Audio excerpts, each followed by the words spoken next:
ভবিষ্যৎ নির্মাতারা আজ তাদের অধিকার আদায়ের জন্য তাদেরকে রাজপথে নামতে হয়েছে।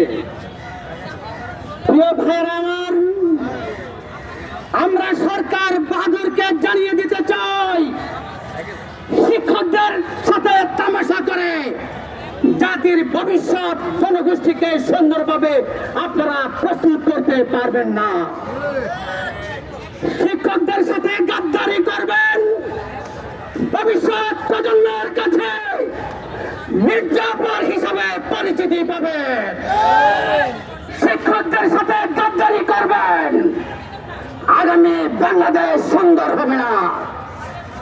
আমরা বলব, শিক্ষকরা জাতির ভবিষ্যৎ কারিগর, ভবিষ্যৎ প্রজন্মের কারিগর। সুতরাং শিক্ষকদের সাথে বিগত দিনে যে ধরনের আচরণ করা হয়েছে, এটা কোনো শিক্ষক সমাজ মেনে নিতে পারে না, কোনো বদ্ধ সমাজ মেনে নিতে পারে না। আপনারা শিক্ষকদের কাছে শিক্ষা অর্জন করেছেন, সচিবালয়ের এসি রুমে বসে বসে সেই শিক্ষকদের বিরুদ্ধে কলম চালান। আপনাদেরকে এ ধরনের বদ্ধতার শিক্ষা কে দিয়েছে? ভাগ্য যদি ভালো থাকে শিক্ষকদের দাবি মেনে নেন, নাহলে এই 6 লক্ষাধিক শিক্ষক, কোটি কোটি দেশব্যাপী এই শিক্ষকের অসংখ্য ছাত্র এবং অভিভাবকরা রাস্তায় নামবে শিক্ষকদের অধিকারের জন্য।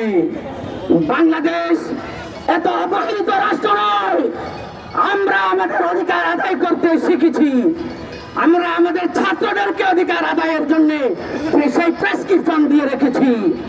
আমাদের দাবি যদি মানে না হয়, আগামী দিনে গড়বার আন্দোলন গড়ে তোলা হবে ইনশাআল্লাহ। আগামী দিনে অধিকার আদায়ের আন্দোলনে সম্মিলিত সমস্ত শিক্ষক ভাইদেরকে আহ্বান জানাবো, দাবি না হওয়া পর্যন্ত আমরা রাজপথ ছাড়ছি না ইনশাআল্লাহ। সবাইকে ধন্যবাদ। বাংলাদেশ জিন্দাবাদ, শিক্ষক সমাজ জিন্দাবাদ। ধন্যবাদ জানাচ্ছি। আপনারা প্রত্যেকে অসাধারণ সুন্দর কথা বলেন, কিন্তু সময় কম থাকার কারণে সব কথা শোনা সম্ভব না। জনাব ফারুক ইসলাম হাওলাদার, সহকারী অধ্যাপক, ঝালাকাঠি আছেন? ফারুক ইসলাম হাওলাদার।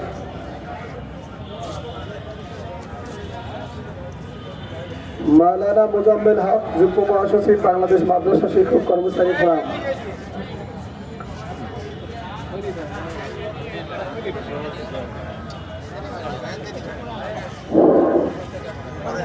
অন্যায়ের কাছে কবু নত নাহি করে শীত, ভয় কাপে কাপুরুষ লড়ে যায় বীর। ঠিক কিনা বলেন?